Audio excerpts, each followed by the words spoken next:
Conduct in the City Council chambers. Rules of decorum for the public. Members of the audience shall not engage in disorderly or boisterous conduct, including the utterance of loud, threatening, or abusive language, clapping, whistling, stamping of feet, or other acts which disturb, disrupt, impede, or otherwise render the orderly conduct of the city meeting infeasible. A member of the audience engaging in any such conduct shall, at the discretion of the presiding officer or a majority of the city council, be subject to ejection from the meeting per Government Code Section 54954.3C. Removal from the council chambers. Any person who commits the following acts in respect to a meeting of the city shall be removed from the council chambers per Government Code Section 54954.3C. A, disorderly, contemptuous, or insolent behavior towards the city council or any member thereof, tending to interrupt the due and orderly course of said meeting. A breach of peace, boisterous conduct, or violent disturbance tending to interrupt the due and orderly course of said meeting. Disobedience of any lawful order from the mayor, which shall include an order to be seated or to refrain from addressing the city council, and any other unlawful interference with the due and orderly course of said meeting.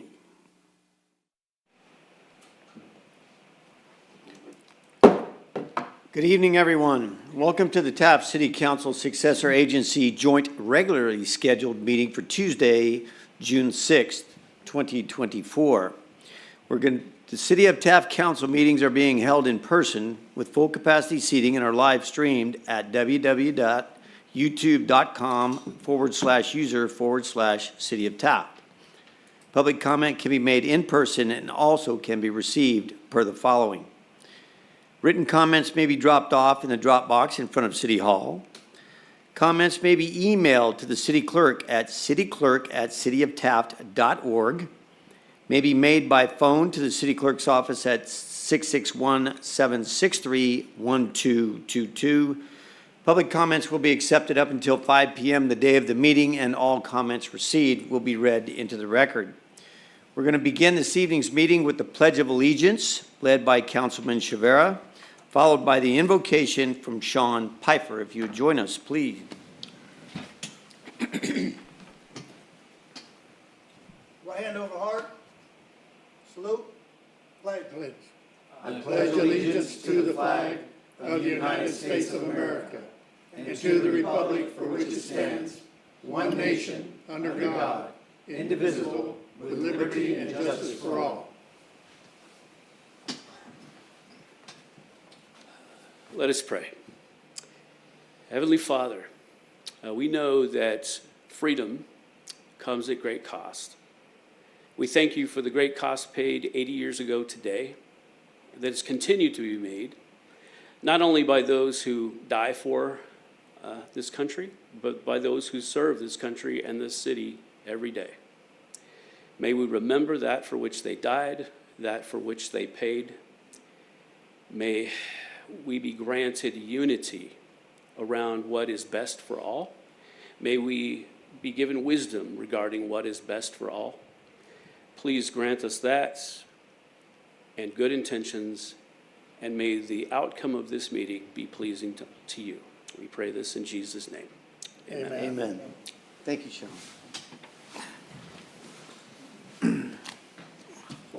Madam Clerk, may we have a roll call, please? Mayor North. Here. Mayor Pro Tem Cryer. Here. Councilmember Bryant. Here. Councilmember Waldrop. Here. Councilmember Chavera. Here. All right, first item on this evening's agenda is a presentation by Finance Director Teresa Binkley on the 2024-2025 budget. Teresa, it's all yours. Good evening, Mayor, council members. It's a pleasure to be here this evening in person and do this presentation to you, and to be able to be getting this done a little bit earlier in the month of June before everybody gets into the vacation mode. So to get started, This budget has been prepared and is in balance. And it is presented as a general fund balanced budget of 8.6 million compared to last year at 8.2. And then for all of our funds, you are looking at adopting a budget for 26.6 million for all funds. That includes the general fund compared to 18.9 last year. The biggest difference, as you can see, is the opening of the correctional facility. And then the TDA claims that we're going to complete in 24-25 make up the difference of the increase for the budget. But when you're looking at the budget, general fund budget overall, we're only looking at an increase of $363,000. With, we're going to discuss as we go on, but amazingly with the cost and the increase that it costs for us to operate things out of our control like utility cost and cost for fuel and those kinds of things, it's a rather insignificant increase, I know, but that's what it is. So the challenges in creating and preparing this document is, first thing I would like to do is I go through and I take a hard look at our revenues and how they're coming in, how they've come in historically, what we're looking for. And then now we're getting a good feel for what our new district tax is coming in, because it started in April of 2022, so all through 2023, going into 24, we get to really get a feel of how it's going to affect our budget. And then once I get the revenues, then I take a look, of course, at our expenditures and the increased cost of providing services. So the city's main focus is to provide services to the citizens. That is our primary function. And then you want to make sure that you keep and maintain a level of service that meets the citizens' need. And then you always want to know how you're going to fund capital. In the budget that we're presenting has a very little capital. The biggest part of the capital is working on some our annual street and roads projects. So that's mainly the gist of the capital purchases.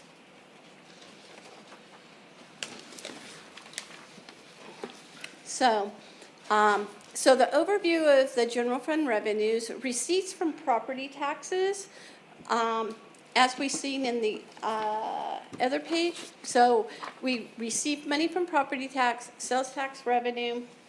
The 1%, again, as I mentioned before, began April 1st of 2022. The good thing is it has been coming in significantly higher than what was budgeted when we took the estimate to the taxpayers. We were estimating, thinking that it was going to come in about 1.6. It's coming in about 2.1 million.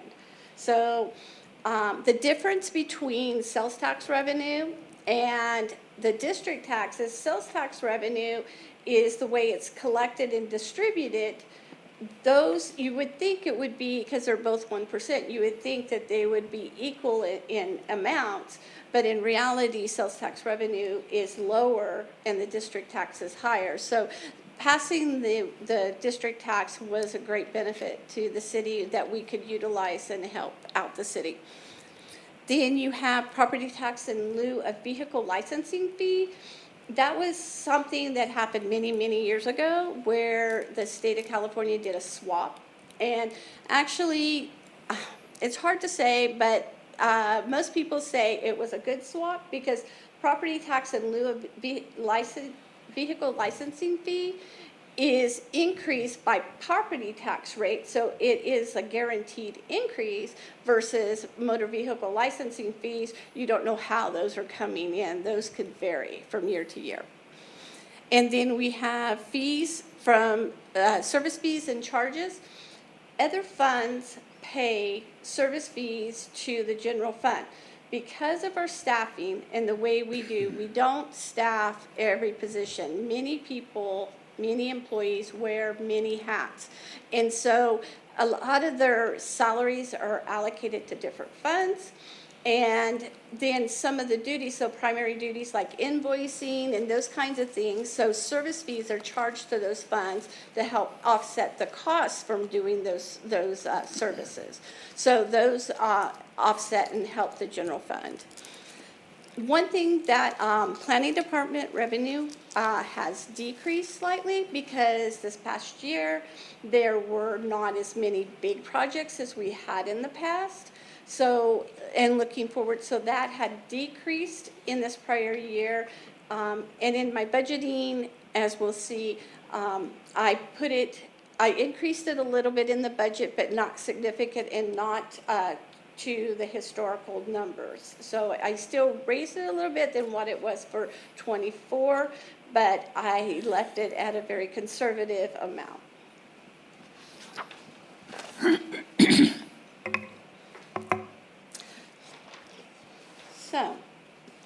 So this is a pie chart that's very interesting. If you look at it in all the items I have talked about, you will see that more than 50% of the city's revenue source comes from the three sources of revenue: sales tax, property tax, and the new district tax. That is how significant the new 1% has affected us. So, and then you'll see the rest of them coming in at the lower percentage rates, and you can see the significance between them all. Any questions? No questions so far, Teresa. You must be doing a good job explaining it. I'm trying to take my time. Next slide, please. Okay, so in creating my budget, I like to take a historical look to see, when I create my budget, am I actually budgeting too high? Am I being over-conservative or over-conservative, under-conservative? What am I doing? So I take a look to see what I have budgeted in the past and actually how revenue has come in. And this is what I want to see. I know you would like them to be closer, but in reality, my and the city staff's outlook is, if you over budget your revenues and then you match your expenditures, because we want to do a balanced budget, people will go out and spend, but then your revenues come in lower, but you can't take back those expenditures, unfortunately. So the conservative approach has worked very well for us. The budget numbers for 23-24 are only through April. So we still have May to post. May will be posted by June 10th. My staff has 10 days after the end of the month to make sure everything gets posted so we can do our billings and all those things. And then we still have June receipts, and then July and August accruals to receive. So, and then as you can see, that I talked about before, the 8.2 versus the 8.6 that we have budgeted. And Teresa, the tax receipts, as far as sales tax goes, those come to the city on a quarterly basis, right? We get them monthly. Monthly. And then we get lump sums on quarters. Okay. Yeah, so it depends on when people pay and when the Department of Tax and Fee Administration process them. So they do trickle some monthly to us, but the quarters is when we get the lumps. Perfect. And they're actually, and that's one thing too to remember, thank you for reminding me, the receipts are usually a quarter behind too. So at this point, we would have only received half a year, even though you would have expected to receive 3/4 of the year, because they delay. You're probably getting third quarter of 2023 and fourth quarter 2023, just now getting close to third quarter 2024, or the fiscal year, first quarter, I should say. Yeah. But yeah, Yeah. thank you. So when we have our finance committee meetings, it's always really deceiving because you have to take that number and divide it by half and then multiply it out to see where we're at because we're always a quarter behind.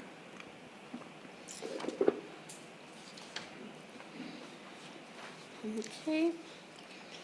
So here is revenue sources, and I've been giving you total numbers, but I went through and did it based upon each type of revenue source, so you could see where the increases were and where, and making sure that I didn't overinflate anything. The operating transfer in from gas tax and TDA funding is what we had talked about. We were going to do some billings for TDA, so that's going to be money received, which is actual real money coming in from our billings for the year, so that's why the difference. And other current services and charges had a large difference, but that's because now we have the correctional facility, and the way we do the recalculation, it just ended up adding more additional revenue in that calculation. So, and beyond that, if anybody else had any questions in the differences? Yeah, Teresa, you mentioned before the slide about a slight increase in the planning department's revenue. I think you said there was actually going to be a decrease. It looks here like it's about $180,000 more. It is a decrease for 2024 because of building permits. 2024, 2025, they have a $160,000 LEAP grant that we're There we going go. to get, and that'll be a one-time money. Perfect. For Project Davis Housing, housing element closeout. So that's what would be coming in there. All right. Mayor Pro Tem actually had that question as well, so very good. Good? Okay. So to the citizens and to you gentlemen, what does the Measure A district tax support? Why are we getting this money? Well, it helps support and maintain safety services and their budgets. So basically, I said we're receiving approximately $2.1 million in this extra brand new revenue source. And you will have an oversight committee that's going to meet. They're going to have a prepared report to present to you in full. But so I'm giving you just the small, short version of this. But these are the police department, the fire department contract, and the community service officers. These are the total of their operating budgets. That includes personnel and all operating expenses. So out of 4.7 million, 2.1 million is, being supported by this new. So, and then what that leads to is we're able to maintain our services that we are right now because we have that extra revenue source.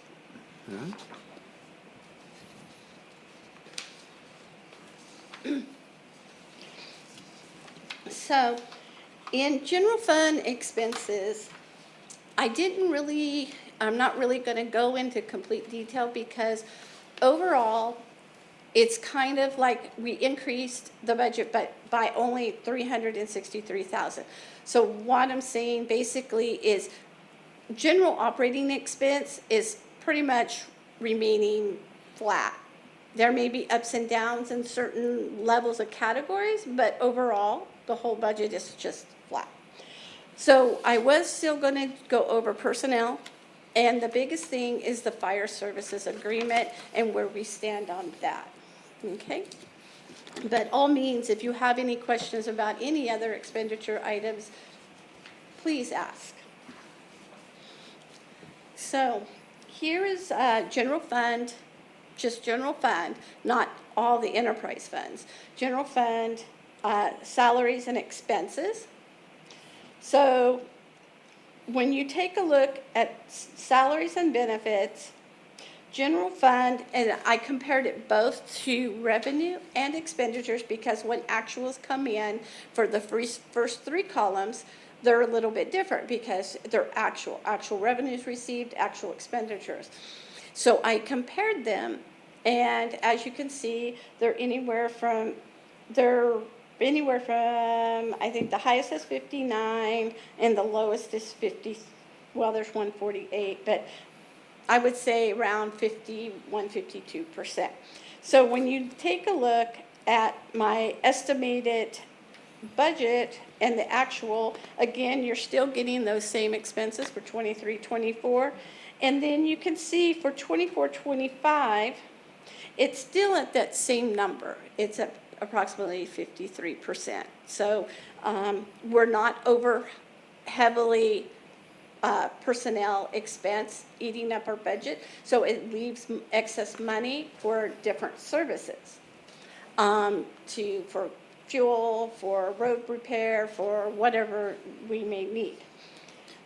This is in spite of the fact that we were told that our risk pool insurance rates are going up some 30% next year, as well as our money that has to go to service the unfunded liability debt in the pension fund is also going up. Is that correct? That's included, yes. All right. Yes, that's included. And then also on the next slide, so this is where one of the increases is. So from 23 to 24 to 24, 25, the fire services agreement is going up approximately $120-some thousand. And excuse me. And then you can see how it increases throughout. We're on year 3 of a 6-year agreement. I know it is, even though it seems like you think it might be large, but overall, if we were running our fire services, this is nothing, because you would think the fire services, if we had our own fire personnel, it would be looking at about the same as like the police department. You would have $2-3 million budget. So this is a great savings to us, but it still increases the budget. So this is part of that $363,000. Right. Just for the general public's knowledge, when this fire service agreement was renegotiated, originally, the county wanted twice that much money. So what you see up there, their original proposal was twice that much money every single year. And we went through some intense negotiations in order to get it to where it is now. Otherwise, it would have had a substantially negative effect on our overall budget. Oh, yes.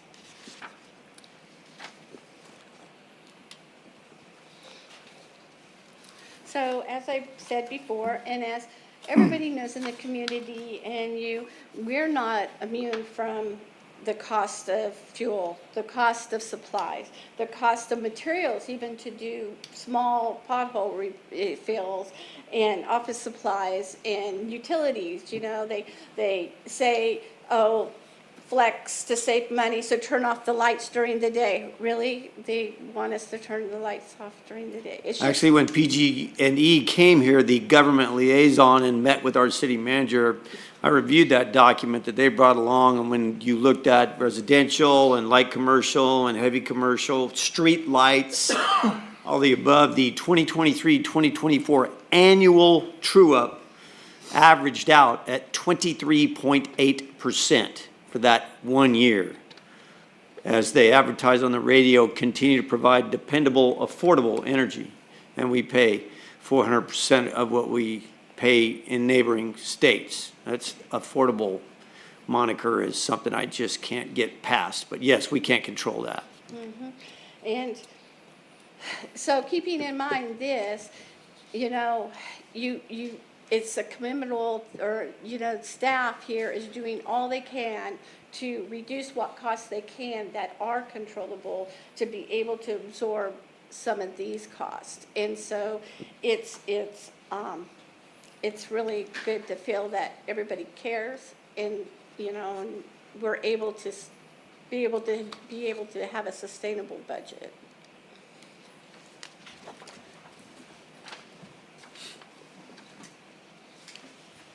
So I did this little graph. So this is kind of what we just talked about is these are expenditures. And as you can see, 52% of our budget is fire services and police department. And then all the rest of the departments. So as you can see, all the other departments do what they can to make sure they keep their expenditures down, which is, Health and safety of the people in the community is our primary expense and our primary concern, and it's reflected in the budget. yes. Yep. So any questions before I proceed? Okay. So I thought I'd talk a little bit about sewer and refuse. So we are on, for sewer and refuse both, but we'll take a look at refuse here in a minute. We are on our last year, fiscal year 24-25 of our 5-year planned rate increase. So when this new fiscal year starts, we're going to have to evaluate to see if we need to go out and do another 218 process. So as you can see, basically in 2021 for sewer, $160,000 is not a significant amount to be putting to capital reserves for sewer line repairs. That's not really. And then as you can see, it went up a little bit and then it's gone significantly down. So, and that's mainly because of the cost of providing that service and the contract from Kern County, which is still reasonable, but the cost, they have costs like we have costs, costs for fuel and personnel costs and those kinds of things. And then, so this will be something that we will be doing a full study on and coming back and discussing later with you guys. Next. So now off to refuse.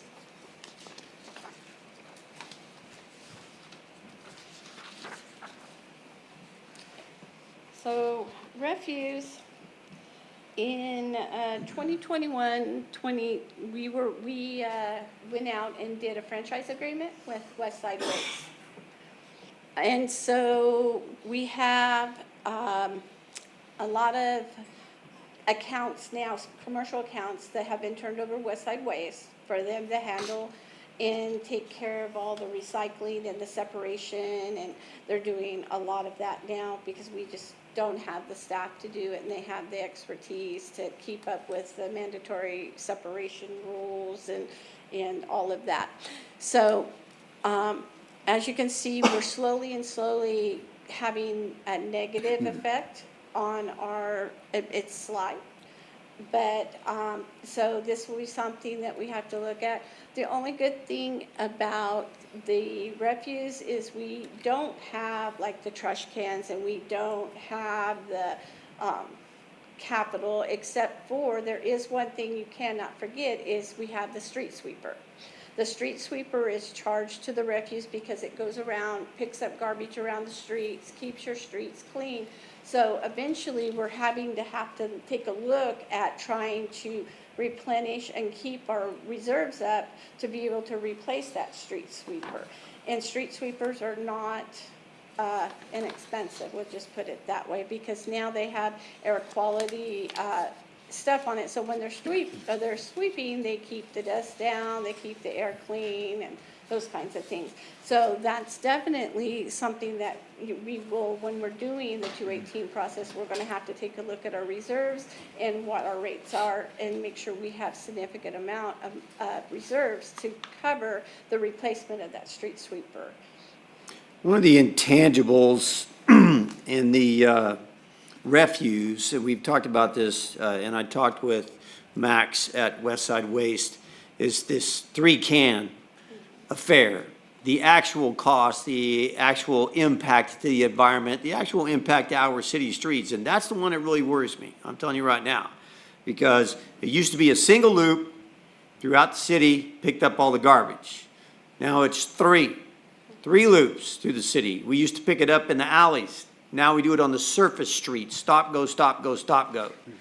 We are wearing out the surface streets in front of all of our houses at an alarming rate, because that stop and go not only generates a lot of PM2.5 and PM10 emissions, which is particulate matter that has a respiratory effect, but is harder and harder on the street surface. On top of that, they're burning an additional almost 50,000 gallons of diesel fuel to go 3 times through the city instead of 1. And I believe once we get down to the calculations, the reality of it, lose the green accounting fantasy and apply real numbers, that we will find out that this is a losing proposition. And unfortunately, the cost to the city and its people in terms of wear and tear on our infrastructure are incalculable at this point in time. But we're going to pay the price. Yeah. And that's one thing in the franchise agreement. Westside Waste is responsible now for purchasing and distributing the cans. Before, the city was. So they've taken on all of that. That's within the franchise agreement. So that's why every year they come back and ask for rate increases because of the cost. Yeah. I'd like to expand on the mayor a little bit on there. We all have our 3 trash cans out front, but a lot of us don't take 3 trash cans out there, maybe only 1 or 2, but they still have to have 3 trucks that go around and do the same thing. So there's a lot of waste out there for nothing that needs to be resolved. I think we need to get more people excited about it and start writing letters to their representatives and stuff, and hope to get this changed. Thank you. All right, thank you. So that's the end of my presentation. Well, I for one will thank you, because I love bar graphs and I love pie charts. Munis is a whole different language. I think it's kind of like Yugoslavian or something. But just for people out there, if you took the information that she just presented us right here and you turn it into a Munis document, it would be that thick. And it is not very exciting reading. It's factual, but not very exciting. So thank you for bringing this to us in a format that is far easier to understand, and it's far easier for the people of our community to understand, because after all, it is their money, their city. So thank you for that. Gentlemen, I would open up. Oh, I'm sorry. No, I just want to say thank you. You mentioned that you guys are doing your part to reduce unnecessary costs, and that's important. So we appreciate it. And I also want to make sure that I understand that that our community is able to see this online, correct? Yeah, and it's part of the, well, Perfect, the budget. So that's important that the community understands that they have the opportunity to go look at the budget, and if they have any questions, they have every opportunity and right to come over here and ask any questions. So thank you. Teresa, this has to be one of the best reports that I've seen since I've been on the council. It's done very well, and it's very simple. And I think it's easy for the public to have this, to see this online or here, to understand it. So I want to thank you for making this so easy to understand. you're welcome. We need to thank you every day. It's a lot of work. Thank you. You're welcome. Teresa, some folks may know this, but we have very similar professional lives. I mean, I was in your shoes last night with the high school district. So I know what it takes to put all this stuff together and try to translate that Yugoslavian to something that the layman can understand. Because at the end of the day, like the mayor said, it's the layman's money. We're just stewards, right? We're here to help guide it and use it to the best extent possible for the longest period of time. I mean, we have to plan for eternity. We can't plan for the next 3 years of the duration of your contract or any employee's tenure with us. We have to plan for this thing to be here forever, and it's hard. And I just want to say thank you for the work that you do. We appreciate it. I think you hit it the nail on the head compared to where we've been in the past in terms of making the visuals available. But I think it's important that folks understand, and we thank the citizens of the city of Taft. When we passed Measure A, that was the last thing that anybody on this council, probably anybody in the staff, wanted to do. But at the end of the day, the voters supported it because they believed in what we said and we followed through. We've continued to subsidize our operations, and you have a slide in here about that, specifically when it comes to public safety and critical services. Without that $2 million per year, where would we be? Right? I mean, that's the question. We were talking roughly $4.3 million for overall, just for public safety, those types of things. There's not a chance we could afford that on an $8 million budget overall, right? Now, to this point, we're still subsidizing it more than $2 million a year. Without the contribution of the city, people of the city of Taft and their willingness to support that initiative, there's not a way that we could maintain the level of service and the staffing levels that we have today. So I want to say thank you to the people of the city of Taft. And if you really, really want to help us overall, go buy gas here in Taft as opposed to going to Costco when you go to Bakersfield. Buy your groceries here in Taft as opposed to going to Costco or wherever in Bakersfield. And I'm not saying that we have everything you need. May not have everything you want. But if you really want to make a difference, those things matter and they help, and the proof is in the pudding. So I just wanted to say thank you for that. One of the things you did point out was the, where is it at here? I'm sorry. It's the fire service agreement. Now, I understand we, especially the mayor and the city manager, they worked hard to make sure we renegotiated those to get something that was fair. Paying our fair share while also holding the county's feet to the fire.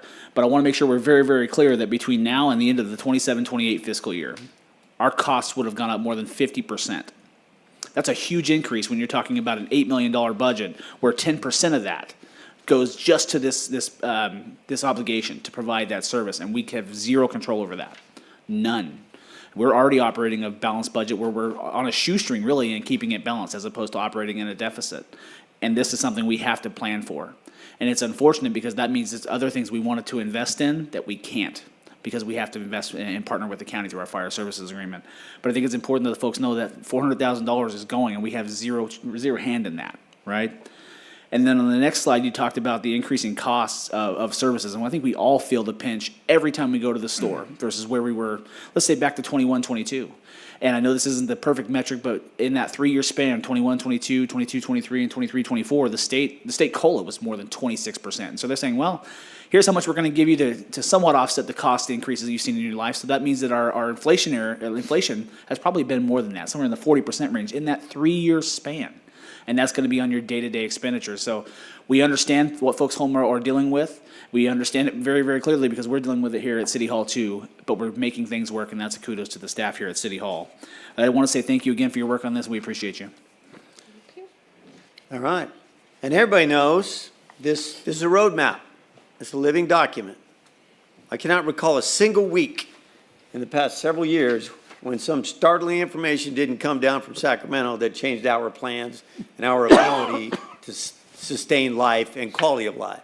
And that is a reality in the state of California. So it's a living document. It's a roadmap. Things will change. There are a lot of variables built into this thing. And the city manager and department heads and finance department watch these things all the time, all day, every day. So thank you to all of them, and we'll continue to try to navigate this ever-changing river as we work our way through this. So thanks again, Teresa, and thank you all. Gentlemen? Thank you. All right. Thank you, Teresa.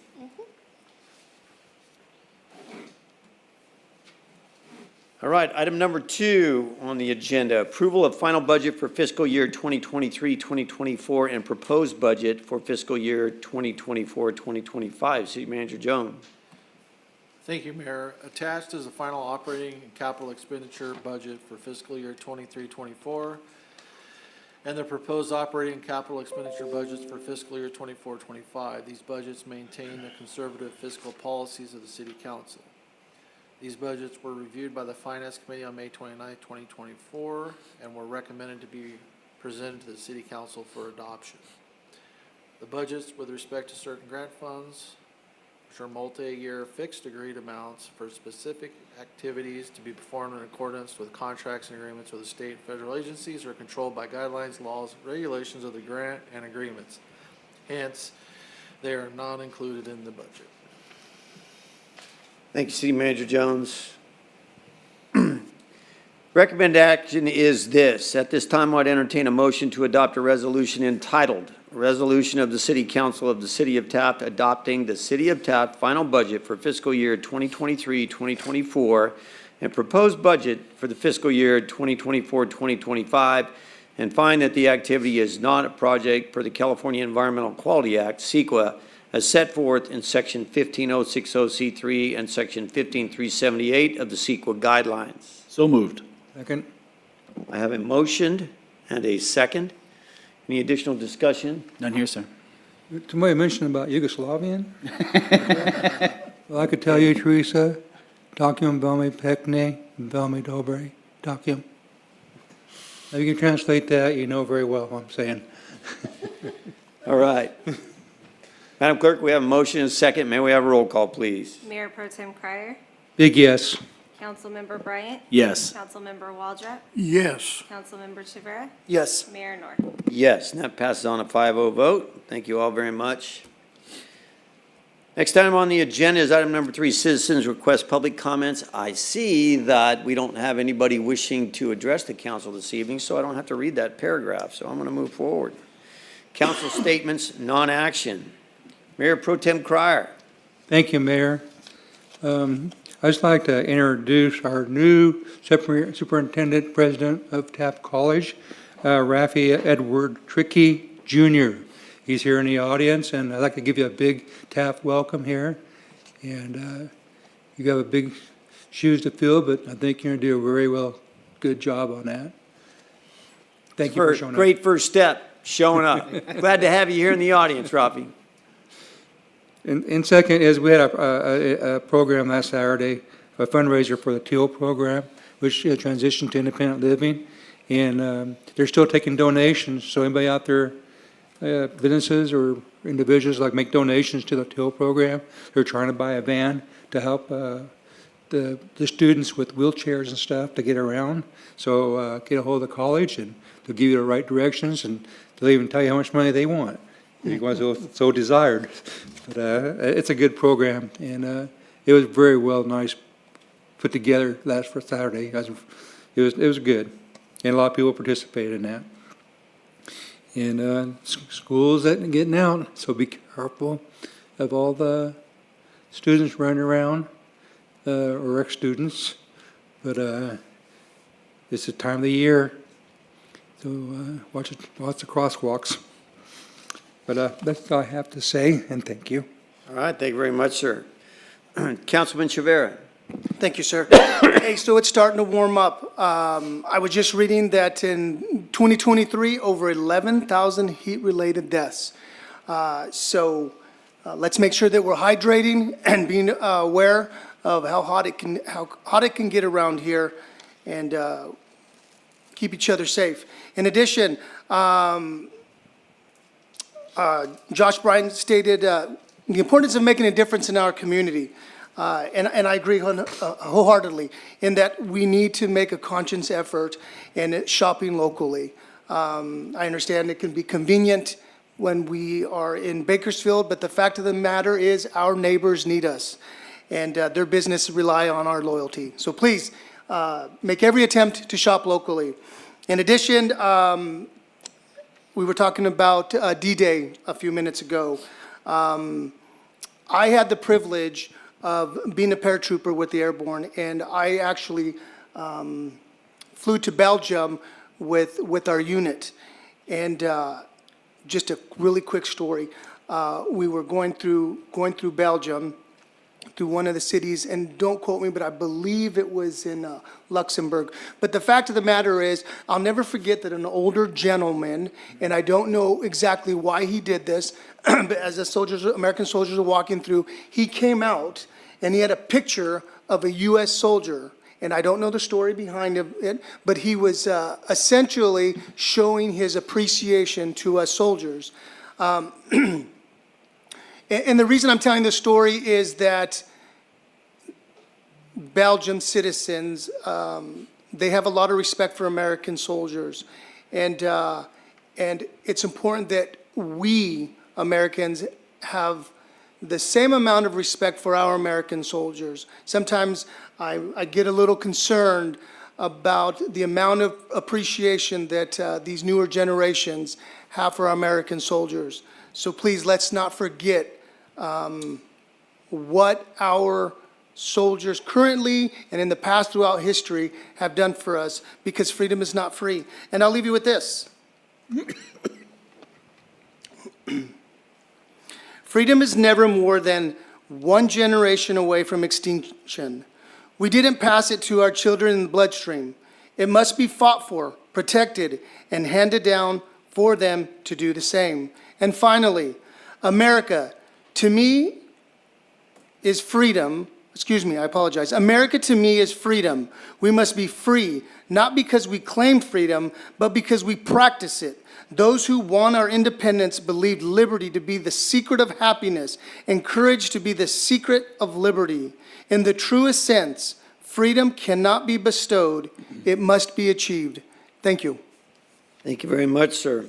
Just a footnote, I read about the paratroopers on the landing of the beaches of Normandy, and the odds of surviving the jump on D-Day were 1 in 4, and yet 50% of them actually did survive. But that was a very harrowing vocation to be in on D-Day. Thank you very much, sir. Next up, Councilman Waldrop. I really didn't have anything to say, except I got a few notes off there. Our freedom is coming November. We should all get out there and vote for the right side.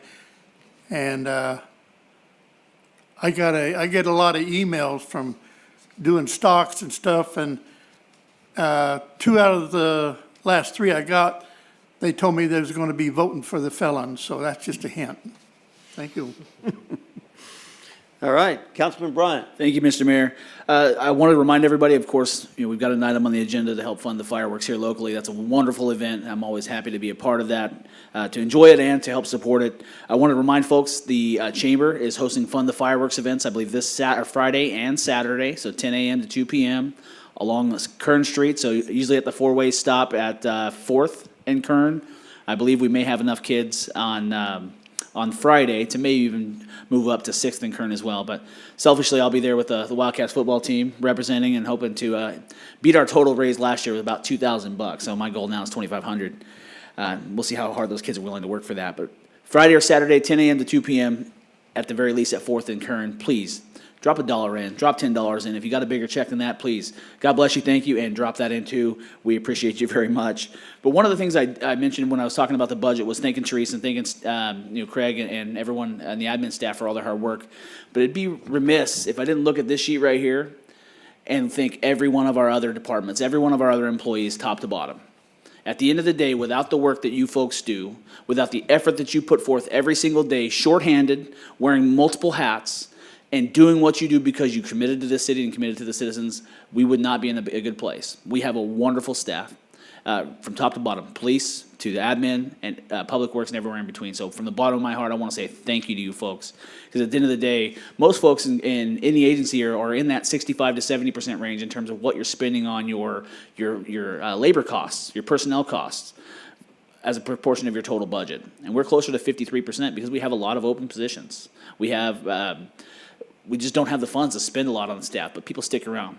And we thank you so much for the job you do, the way you do it, and the services you perform for the folks here in the city of Taft. So that's all I have, Mr. Mayor. Thank you. All right, thank you very much, sir. Speaking of fireworks, we have had a real issue around the city of Taft lately with fires. There's a lot of grass, there's a lot of fuel, a little bit of wind. Next thing you know, you got a real big problem.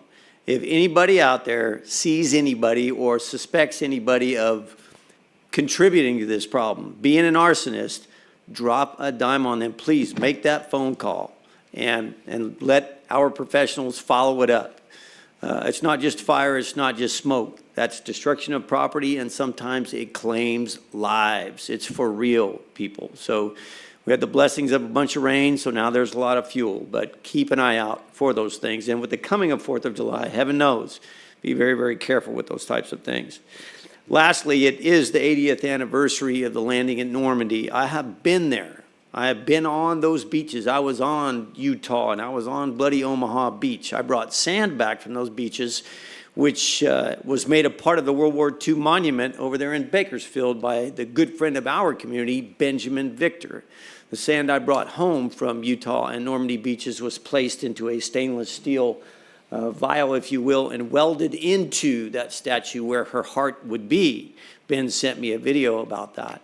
And if you stand on that beach and you imagine, if you've ever seen Saving Private Ryan, was probably the most dramatic demonstration of what happened on the beaches on that day.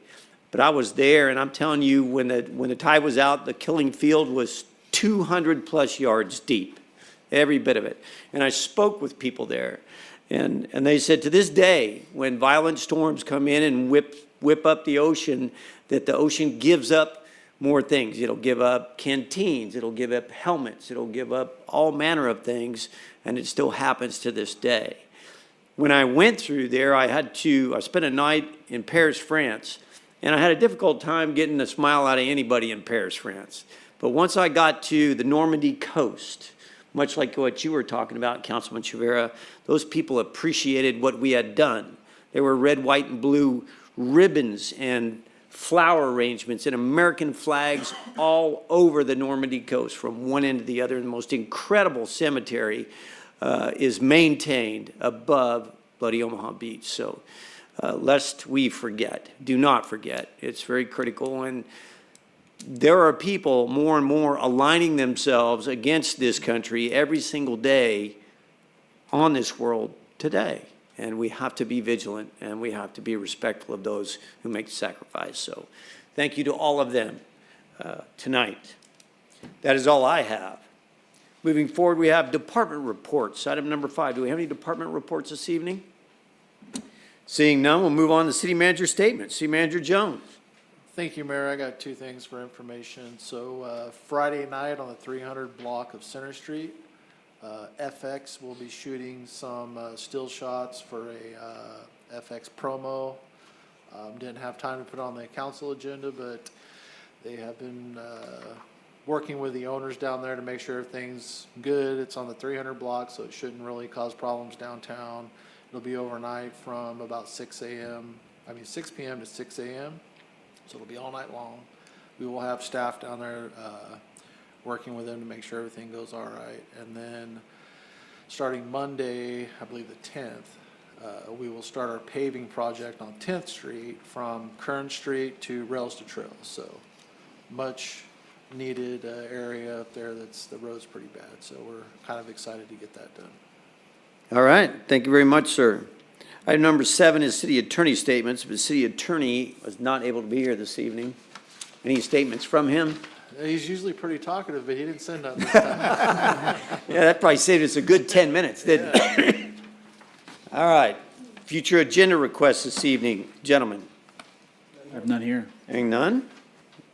We'll move on to the consent calendar, items 9 through 15. All items listed on the consent calendar shall be considered routine and will be enacted by one roll call vote. There will be no separate discussion of these items unless a member of the City Council requests specific items to be removed from the consent calendar for separate action. Any item removed from the consent calendar will be considered after the regular business items. Are there any items on the consent calendar that any member of the public would like to comment on? Seeing none. The items on the consent calendar for this evening are item number 9, the minutes of the May 21st, 2024 regularly scheduled meeting. Item number 10, the payment of bills, some $300,000 worth.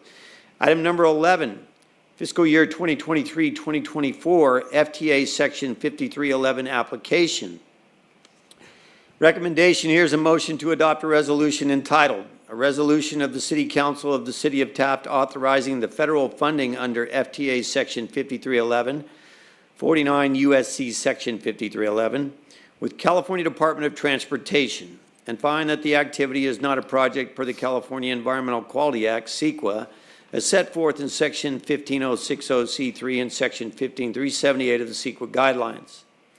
Item 12, resolutions calling for a general municipal election and request the Kern County Board of Supervisors to approve consolidation with the statewide general election. Recommendation here is number 1, motion to adopt a resolution entitled, a resolution of the City Council of the City of Taft, California, calling and giving notice of the holding of a general municipal election to be held on Tuesday, November the 5th, 2024, for the election of certain officers as required by the provisions of the laws of the state of California relating to general law cities, and find that the activity is not a project per the California Environmental Quality Act, CEQA, as set forth in Section 15060C3 and Section 15378 of the CEQA guidelines.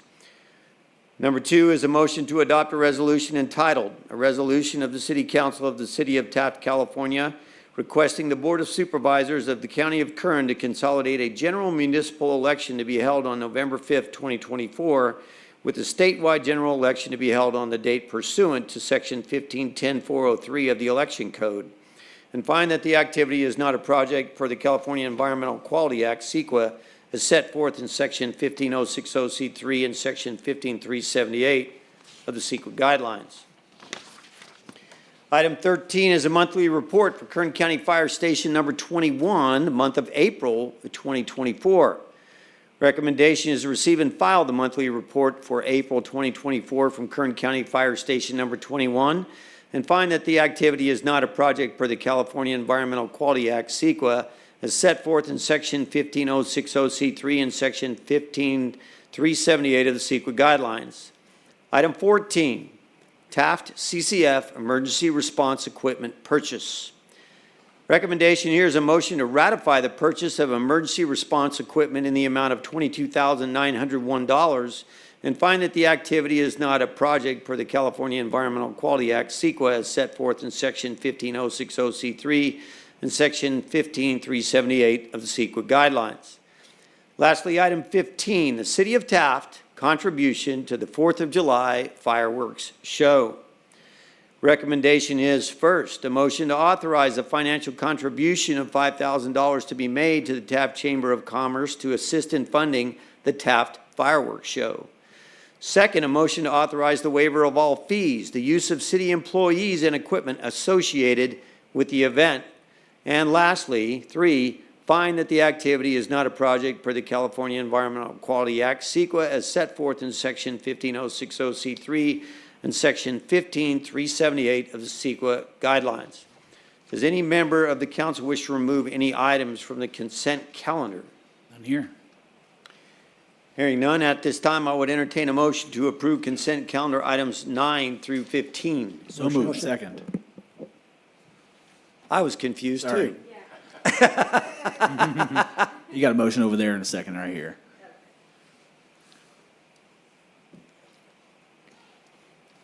All right, Madam Clerk, we have a motion and a second. May we have a roll call, please?